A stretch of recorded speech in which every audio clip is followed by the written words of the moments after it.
안녕하세요. 5분 시사의 자담세무에게 송혜경 세무사입니다. 오늘은 중앙시사 매거진의 포비스 내용 중에 우리가 부담부 증여에 대한 그 내용을 여러분과 함께 같이 살펴보고자 합니다. 내용을 한번 보시면요. 우리가 증여세를 줄이기 위해서 많은 사람들이 부담부 증여를 활용을 합니다. 이 부담부 증여는 부담부 여기까지는 양도소득세고요. 증여는 증여세입니다. 이렇게 부담부 증여는 양도소득세와 증여세가 동시에 발생을 하기 때문에 활용 전에 우리가 그 이익과 손실을 잘 따져봐야 되는데요. 건물이나 주택 등 부동산을 증여하고자 할 때 많이 활용하는 방법 중에 하나가 부담부 증여입니다. 일반적인 순수 증여에 비교해 세금을 줄일 수 있는 경우가 많기 때문인데요. 부담부 증여를 활용을 하면 왜 세금이 줄어드는가 하면요. 여기서 우리가 부담부 증여에서 부는 붙인다, 더한다 라는 뜻입니다. 즉 부담을 더해서 증여한다 라고 해서 부담부 증여인 것입니다. 수중자에게 더해지는 부담은 흔히 우리가 말하는 채무인데요. 채무에 대해 담보로 제공된 부동산을 증여하면서 채무 상환 의무까지 함께 떠넘기는 것입니다. 증여 대상 물건의 가액이 커질수록 우리가 증여세율은 누진세율이잖아요. 그렇기 때문에 증여세가 대폭 증가합니다. 증여세에서는 담보된 채무를 증여가액에서 차감을 해주는데 대신 이러한 행위는 우리가 채무를 인수해 상환하는 구조를 가지게 되는데 즉 빚을 대신 갚아주는 것 역시 대가를 지급하는 것과 마찬가지인 우리가 유상양도라고 하죠. 이렇게 유상양도를 보기 때문에 증여자에게는 양도소득세 납부 의무가 발생을 합니다. 따라서 우리가 부담부 증여를 고려할 때에는 증여세와 양도소득세의 그 합계를 증여재산에 대한 단순 증여세와 비교를 해서 적절한 방법, 즉 합리적인 방법을 결정해야 합니다. 일반적으로 배우자라든가 우리가 직계 존비속 간의 금전을 대여하는 행위를 인정하지 않는 것처럼 부담부 증여 역시 수중자가 증여자의 그 채무를 인수하지는 않는 것으로 추정을 합니다. 따라서 부담부 증여에서 가장 중요한 것은 객관적으로 인정받을 수 있는 채무에 대한 입증입니다. 국가라든가 지자체 또는 금융기관에 대한 채무는 우리가 공신력 있는 채무로 인정을 받을 수 있기 때문에 가장 많이 활용이 되는데요. 객관적으로 인정받는 채무라는 것을 가정을 하면 부담부 증여가 성립하기 위한 여러 가지 조건 중에 첫 번째는 증여 대상 물건에 담보된 채무입니다. 부동산에 담보되어 있는 대출 금액이라든가 임차인의 보증금 등이 여기에 해당되는데요. 담보된 대출 금액이나 보증금 등을 입증하기 위해서는 우리가 부채증명원, 임대차 계약서 같은 그런 서류를 미리 사전에 준비해야 됩니다. 두 번째로 중요한 게 이제 증여일 현재 채무이어야 하는데요. 증여를 통한 부동산의 취득 시기는 소유권 이전 등기 접수일입니다. 증여 계약일이 아니고 소유권 이전 등기 접수일입니다. 즉 증여일인 소유권 이전 등기 접수일 이전에 존재하는 채무라야만이 우리가 부담부 증여가 성립을 합니다. 향후 발생이 예상되는 채무는 공제받을 수 없다는 뜻입니다.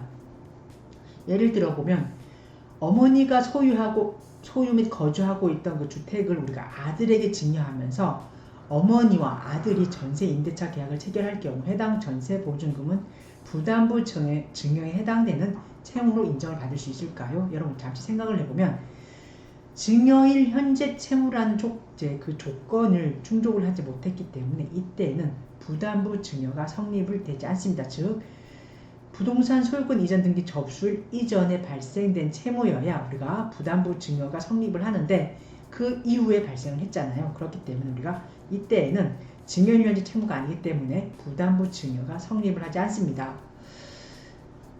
조세 심판례가 있는데요. 증여재산인 쟁점주택에 기왕에 설정된 증여자의 채무가 아닐 뿐만 아니라 증여자가 종국적으로 부담할 채무에 해당하지 않기 때문에 라면서 모친과 아들의 임대차 계약이 성립하기 위해서는 소유권이 사전에 먼저 아들에게 이전되어야 합니다. 즉 소유권 이전이 선행된 후에 임대차 계약이 성립될 수 있기 때문에 증여일 현재 담보하고 있는 채무로 볼 수 없다라는 뜻입니다. 우리가 현실에서 흔히 잘못 생각하고 있는 사례 중에 하나라고 합니다. 그럼 이번에 반대로요. 모친이 소유한 주택에 아들이 전세 보증금을 지급을 하고 거주하다가 향후에 해당 주택을 증여받는 경우 이때는 과연 부담부 증여로 인정받을 수 있을까요, 여러분? 정답은 인정받을 수가 있습니다. 증여일 현재 담보되어 있는 채무가 확실하기 때문인데요. 다만 이때는 직계존비속 즉 특수관계인 간의 거래이기 때문에 아들이 전세보증금을 어머니에게 실제로 지급을 했다는 그 거래 내역 즉 금융자료 등을 이제 집중적으로 잘 구별하셔가지고 입증할 수 있어야 합니다. 마지막으로는요. 채무 상환 능력이 있는 자가 실제로 당의 채무를 인수해야 합니다. 증여 이후 채무 부담은 단순한 명의 변경 여부 등이 아닌 사실상 채무를 누가 부담하고 있는지가 중요한데요. 금융기관의 채무자 변경, 임대차 계약서 변경, 이자 지급 계좌 변경 등 형식적인 절차도 중요하지만 실제 상환 내역을 입증하는 게 더 중요하다라고 합니다. 국세청은 납세자의 채무 정보를 NTIS를 통해 사후 관리하고 있는데요. 형식적인 조건만 충족한 후에 금융기관의 대출금을 대신 상환하거나 임대보증금을 세입자에게 대신 지급하는 등 편법적인 거래를 하면 향후에 증여세 추징 대상에서 벗어날 수 없음을 명심하셔야 됩니다. 또한 채무 상환 능력의 유무도 중요 포인트인데요. 국세청은 사후관리를 통해 실질적으로 채무를 상환하는지를 판단하긴 하지만 최초 증여 시점에서도 명백히 자력으로 상환할 수 없다라고 판단을 하면 부담부 증여를 부인을 합니다. 특히 미성년자라든가 학생 등 소득금액 증명을 할 수 없는 수중자라면 부인될 확률이 굉장히 높습니다. 상가 건물 등을 증여받아 해당 건물에서 발생하는 임대료 수입으로 대출 원리금을 변제하는 것이 가능해 인정받는 사례들도 간혹 있는데요. 하지만 실무적으로 소유권 이전 등기 접수 등을 진행을 할 때 소득금액 증명이 불가하다라고 하면 등기 접수 자체에 어려움이 있기 때문에 충분히 이 점을 고려하셔야 됩니다. 부담부 증여에서는 증여세와 양도소득세가 발생을 하는데요. 수중자 즉 받는 사람에게는 증여세 그리고 증여자 즉 주는 사람 입장에서는 양도소득세 결과적으로 증여세와 양도소득세 이 두 세금의 합계액이 부동산을 순수 증여했을 때 발생하는 일반적인 증여세보다 적어야 유리합니다. 일반적으로 증여세는 증여가액 그리고 양도소득세는 양도차익에 대해 세금이 부과되는데 누진율 구간 폭도 양도소득세율이 더 적은 경향이 있어 부담부 증여에서 발생한 세금의 합계가 단순 증여에서 발생한 세금보다 적은 편입니다. 하지만 요즘 같은 경우에는 주택의 부담부 증여는 특히 주의하셔야 되는데요. 주택인 경우 다주택자 중과로 인해 추가 세율과 장기 보유 특별공제가 배제가 적용이 될 수 있기 때문에 세금의 합계가 단순 증여세보다 많이 발생을 할 수 있습니다.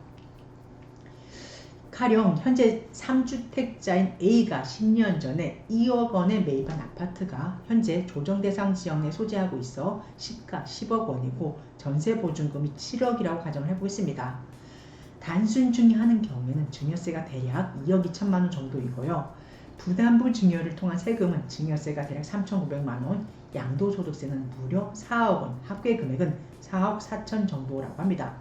이처럼 부담부 증여가 유리하지 않은 경우도 얼마든지 있기 때문에 우리가 부담부 증여를 고려할 때는 반드시 세금의 정도를 이제 이렇게 비교해 보셔야 됩니다. 보통 부담부 증여를 활용한 절세 효과를 크게 볼 수 있는 사례로는요. 우리가 현실에서 담보된 채무가 크면서 시세 차익이 적은 상가 건물이라든가 우리가 증여자가 1세대 1주택 그 비과세 요건을 충족한 경우를 들 수가 있습니다. 담보된 채무가 클수록 전체 증여가액에서 증여세에서 해당하는 그 부분이 줄어들고 그 줄어드는 만큼 증여세를 절세할 수 있기 때문입니다. 이상에서는 우리가 현실에서 굉장히 많이 쓰죠. 부담부 증여에 대해서 우리가 중앙시사 매거진의 이제 8월 23일자리 그 기사 내용입니다. 이 내용을 오늘 여러분과 함께 살펴봤습니다. 이상 5분 시사를 담당하고 있는 자담세무에게 송애경 세무사였습니다. 감사합니다.